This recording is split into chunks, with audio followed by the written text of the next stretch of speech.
Hello दोस्तों, स्वागत है आप लोगों का अपने YouTube चैनल एसटी विद्याकुल में। आज हम लोग इस वीडियो में शुरू करने वाले हैं चैप्टर 3, जिसमें हम लोग पढ़ेंगे दो चर वाले रैखिक समीकरण युग्म। इस वीडियो में हम लोग समीकरण को हल करना सीखेंगे। अब ये जानते हैं आप लोग कि समीकरण को हल करने के लिए इसमें आप लोगों की दो विधियाँ दिया है। नंबर 1 विलोपन विधि और नंबर 2 क्या होता है, प्रतिस्थापन विधि। विलोपन विधि को हम कहते हैं एलिमिनेशन मेथड, प्रतिस्थापन कहते हैं सब्स्टिट्यूशन मेथड, है ना। अब देखिए नंबर 1 क्या हमने बताया, विलोपन विधि। क्या हमने बताया, विलोपन विधि। विलोपन विधि। और नंबर 2 बताया हमने प्रतिस्थापन विधि।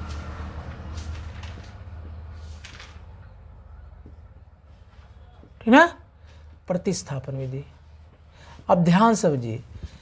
अब देखिए इसमें पहले आपको विलोपन विधि के बारे में थोड़ा बता दें कि इसमें क्या होता है। अगर दो समीकरण दिया रहता है, अगर दो समीकरण दिया है, जैसे एग्जाम्पल्स के तौर पे बता दें हम, जैसे x माइनस वाई, ऐसे दूसरा ले ले कोई समीकरण। यहाँ पे दिया है 2x प्लस 3y बराबर 8, ये समीकरण एक मान लीजिए आपका। और दूसरा है 4x और प्लस 6y बराबर कितने आपके हैं, 7 है। ये आपका समीकरण 2 है। अब ये दोनों मान लीजिए समीकरण है। अगर ये जिस विधि से कहेगा, अगर विलोपन विधि से कहेगा तो आप विलोपन विधि से ही से हल करेंगे, ठीक ना। अगर प्रतिस्थापन विधि से कहेगा तो प्रतिस्थापन विधि से ही हल करेंगे, तभी जाके आपको नंबर मिलेगा, नहीं तो नंबर नहीं मिलेगा। इस बात का ध्यान रखना आपको। तो मान लीजिए हम इसको अगर कह रहा है कि विलोपन विधि से हल करिए। देखिए विलोपन विधि में क्या करते हैं, ए एक्स का गुणांक है, सॉरी ए वाई का गुणांक है, ये दोनों एक्स का गुणांक है, ठीक ना। तो विलोपन विधि से हल करने के लिए कहता है तो इसमें क्या करते हैं, या तो x के गुणांकों को बराबर कर लीजिए या फिर y के गुणांकों को क्या कर लीजिए, बराबर कर लीजिए। बात समझे ना। या तो फिर x के गुणांकों को बराबर कर लीजिए या y के गुणांकों को बराबर कर लीजिए। उसके बाद इसको जोड़ या घटा दीजिए, ठीक ना। अगर चिन्ह समान है तो घटा दीजिए, विपरीत चिन्ह तो जोड़ दीजिए, ठीक ना। तो आप एक्स वाई का मान निकल जाता है। जैसे हम इसको हल कर रहे हैं सपोज है विलोपन विधि से, तो हम y के गुणांकों को बराबर कर रहे हैं, ठीक ना। तो यहाँ पे देख रहे हैं कि समीकरण अगर एक है, ये वाला समीकरण एक 2 है। समीकरण एक में अगर हम 2 से गुणा कर दें तो 2 3 6 हो जाएगा, तो बराबर हो जाएगा। हमने बताया ना कि y के गुणांक को बराबर करिए चाहे x के गुणांक को बराबर करिए। तो हम समीकरण लिख लें यहाँ पे, समीकरण एक में 2 से गुणा करने पर, अब गुणा कर दीजिए। इसमें भी करना पड़ेगा, इसमें और इसमें भी करना पड़ेगा। 2 दूना के 4x, कितना हो जाएगा, 2 3 6y, है ना। और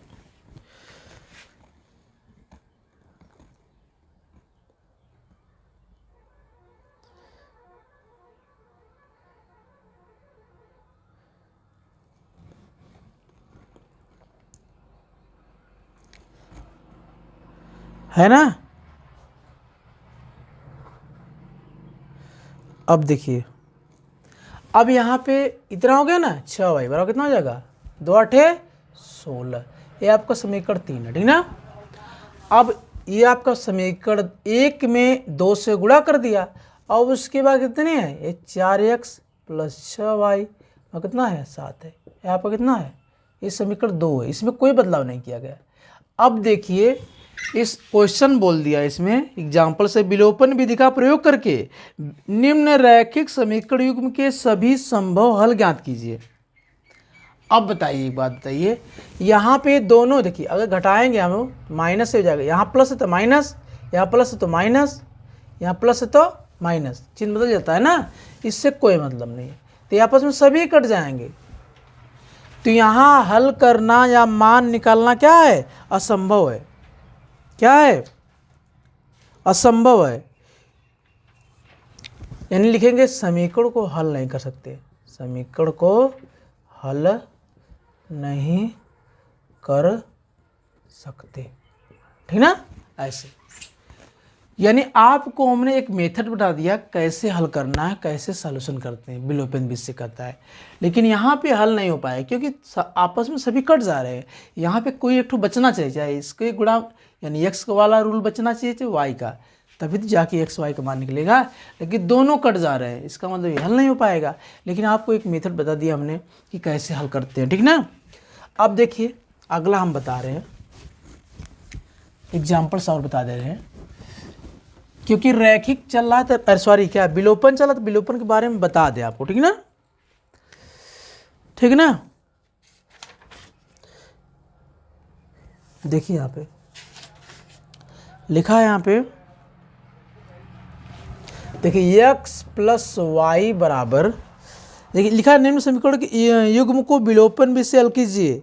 एग्जाम्पल से एग्जाम्पल चौथा है, ठीक ना, ये नई बुक है 2023-24 की है, ठीक ना।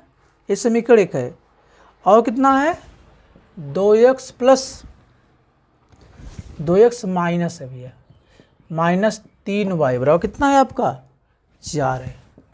ये समीकरण 2 है। इनको आपको विलोपन विधि से क्या करना है, हल करना है, ठीक ना। तो देख रहे हैं अगर हम यहाँ समीकरण 1 में 3 से गुणा कर दे तो ये दोनों गुणांक आपस में बराबर हो जाएंगे, ठीक ना।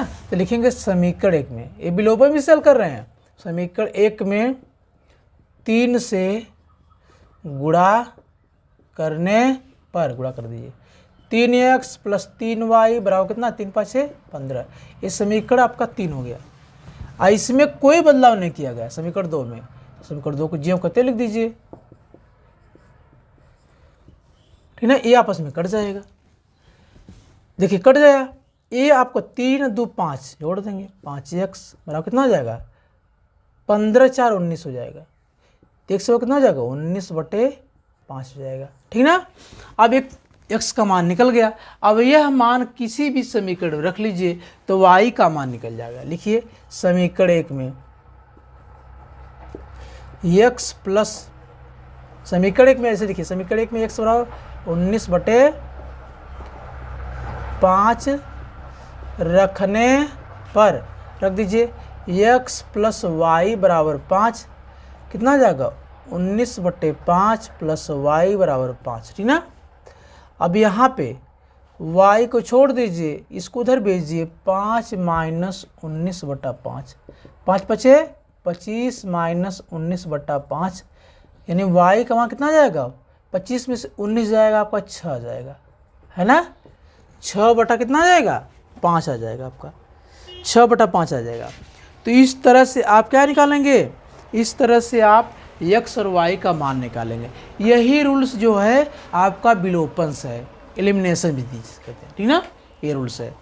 तो ऐसे आप इसे क्या करेंगे निकालेंगे, हल करेंगे। अब देखिए हम लोग प्रश्नावली 3 स्टार्ट कर रहे हैं, ठीक ना। अब 3 स्टार्ट करेंगे तो इसमें क्वेश्चन नंबर 1 दिया है, लिखा है कि समीकरण एक क्वेश्चन नंबर 1 जो दिया है भैया, लिखा है समीकरण 7x प्लस 2y बराबर 22 में यदि y बराबर 1/2 तो x का मान ज्ञात कीजिए। अब देखिए तो सिंपल है भाई। अब पहले आपके पास एक इक्वेशन दे दिया है, समीकरण दे दिया है जिसका x 7x प्लस 2y बराबर कितना दिया है आपका 22 दिया है, ठीक ना। इसमें आपका दिया है y का मान 1/2 है, कितना y का मान 1/2 है। तो x का मान ज्ञात कीजिए। भाई देखिए y का मान 1/2 है तो x का मान पूछ रहा है। अब जब x का मान पूछेगा यानी x का मान पूछ रहा है तो यह वाला मान इसमें रख लीजिए तो कितना आ जाएगा 7x प्लस 2y। जहाँ पे y है वहाँ ये वाला मान रख लीजिए, x का मान निकल जाएगा। तो y यहाँ पर दिख रहा है आपका, तो 7x प्लस 2 गुणे 1/2 बराबर कितना आ जाएगा 22। ये 2 से 2 कट जाएगा यानी 7x प्लस यहाँ 1 बचा, 1 को उड़ा मत दीजिएगा। 7x बराबर कितना हो जाएगा 22 माइनस 1 कितना हो जाएगा 7x बराबर 21 हो जाएगा। x बराबर कितना हो जाएगा 21/7, 7 3 21, x का मान कितना आ जाएगा 3 आ जाएगा। x का मान कितना आ जाएगा आपका 3 आ जाएगा। तो x का मान 3 हो गया आपका। ऐसे नहीं देखिए क्वेश्चन 2 हल कीजिए 2x प्लस 3y 7 ये y प्लस 3 बराबर 0, तो हल कर लीजिए। अब देखिए 2x, question 2x plus 7y, ये दिया ना 2x प्लस 3y, भाई ये 3y है बराबर 7, ये समीकरण एक आपका है। और फिर क्या y प्लस 3 बराबर 0, क्या है y प्लस 3 बराबर क्या है 0। अब इसको उधर भेजिए तो y बराबर कितना हो जाएगा -3 हो जाएगा। यह मान इसमें रख लीजिए क्योंकि y का मान आसानी से निकल गया, तो यह मान इसमें रख लीजिए समीकरण एक में। तो लिख लीजिए y का मान समीकरण एक में रखने पर रख दीजिए। कितना है 2x प्लस 3y, पहले समीकरण लिख लीजिए, y का मान रख लीजिए। 2x प्लस 3 गुणे -3 बराबर कितना हो जाएगा 7, 2x 3 तिरिक के 9, 7 हो जाएगा। 2x 7 प्लस 9, 9 7 16 हो जाएगा ना, 16 हो जाएगा 2x, यानी आपका x बराबर 16/2, 2 8 है 16, x बराबर कितना हो जाएगा 8 हो जाएगा। तो y का मान -3, x का मान 8 हो जाएगा, ठीक ना। ऐसे देखिए क्वेश्चन 3, समीकरण 1/x प्लस 5/y बराबर 3 में x बराबर 2, तो y का मान। अब देखिए x का मान दे दिया समीकरण में, 1/x प्लस 5/y, ये दिया ना भाई, हाँ बराबर 3 है, में x बराबर 2 दिया है, में x बराबर 2 हो तो, यानी x का मान 2 तो y का मान पूछ रहा है। तो ऐसा करिए कि इसी समीकरण में x बराबर 2 रखने पर, इसको समीकरण 1 मान लीजिए, में x बराबर 2 रखने पर रख लीजिए, ठीक ना, x बराबर 2 रखने पर रख लीजिए इसमें। तो 1 यहाँ कितना हो जाएगा 2 प्लस 5/y बराबर 3। देखिए 5/y बराबर कितना हो जाएगा 3, इसको इधर भेज देंगे, -1/2 हो जाएगा। 5/y 2 3 6 -1 बटा कितना हो जाएगा 2 1 कम 2, 5/y बराबर कितना हो जाएगा। अब देखिए 6 में से एक जाएगा 5/2। अब देखिए इसका इसमें गुणा कर लीजिए, इसका इसमें गुणा कर लीजिए, इसका इसमें करेंगे, इसका इसमें करेंगे, तो कितना होगा 5y बराबर कितना हो जाएगा 5 गुना के 10। इधर लिखिए, थोड़ा सा दिख नहीं रहा हो सकता है। देखिए y बराबर कितना हो जाएगा 10/5, 5 गुना के 10, y का मान देखिए 2 हो गया। अब y का मान 2 और x का मान पहले से 3 दिया है ना। तो मतलब इस वीडियो में बस आज के लिए बस इतना ही। वीडियो कैसे लगे आप लोग ज़रूर बताइएगा। इस चैनल पे पूरा कोर्स कराया जाएगा। वीडियो अच्छी लगे तो इसको लाइक और सब्सक्राइब जरूर कर लीजिए ताकि सभी वीडियो आपको मिलते रहे। धन्यवाद।